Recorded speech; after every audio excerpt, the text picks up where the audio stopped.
നമ്മളെല്ലാവരോടും സംസാരിച്ചു. ഞാൻ ശ്വേതയോട് സംസാരിച്ചു, അൻസിബയോട് സംസാരിച്ചു, മല്ലികാന്റിയോട് സംസാരിച്ചു, ബാബുരേട്ടൻ, സിദ്ദിഖ, ഇടവേള ബാബുക്ക, മമ്മുക്ക, ലാലേട്ടൻ, എല്ലാവരോടും ഞാൻ ഫോണിൽ കഴിഞ്ഞ കുറച്ച് ദിവസങ്ങൾ കൊണ്ട് ഒരുപാട് സമയം സംസാരിച്ചു. അൻസിബയോടൊക്കെ പലപ്പോഴായിട്ട് 1 മണിക്കൂറിലധികം ഞാൻ സംസാരിച്ചിട്ടുണ്ട്. അവരെല്ലാം കേൾക്കുന്നുണ്ട്.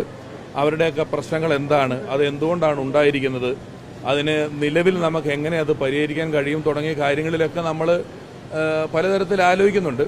പക്ഷെ എല്ലാ കാര്യങ്ങളുടെയും 2 വശങ്ങളും കേൾക്കുകയും അതിന് നിലവിൽ അവർ പെട്ടെന്ന് വളരെ വൈകാരികമായി, ചില ആളുകളെങ്കിലും വൈകാരികമായി പ്രതികരിക്കുകയും പൊതുമാധ്യമങ്ങളിൽ ഇതിനെക്കുറിച്ച് പറയുകയും ഒക്കെ ചെയ്യുന്നത് കൊണ്ടാണ് വളരെ വലിയ പ്രശ്നങ്ങൾ തോന്നുന്നത്. ഗൗരവമുള്ള പ്രശ്നങ്ങളുണ്ട്, ചിലതൊന്നും അത്ര ഗൗരവമുള്ളതല്ല.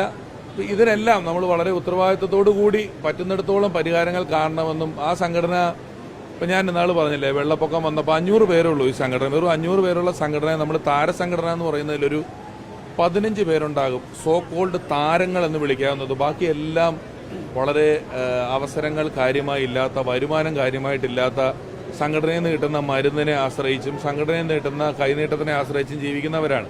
അപ്പോൾ അവരുടെ എല്ലാം നടത്തിക്കൊണ്ട് പോകുന്ന 500 പേര് താഴെ മാത്രം അംഗങ്ങളുള്ളൊരു സംഘടന എന്നുള്ള നിലയിൽ അതിൻ്റെ പ്രവർത്തനങ്ങളെ ഏകോപിപ്പിക്കാനും കൊണ്ടുപോയി എന്ന് പറയുന്നത് വളരെ പാടുള്ളൊരു കാര്യമൊന്നുമല്ല. അത് ചെയ്യാവുന്ന കാര്യങ്ങളേ ഉള്ളൂ. എല്ലാം പരിഹരിക്കപ്പെടും.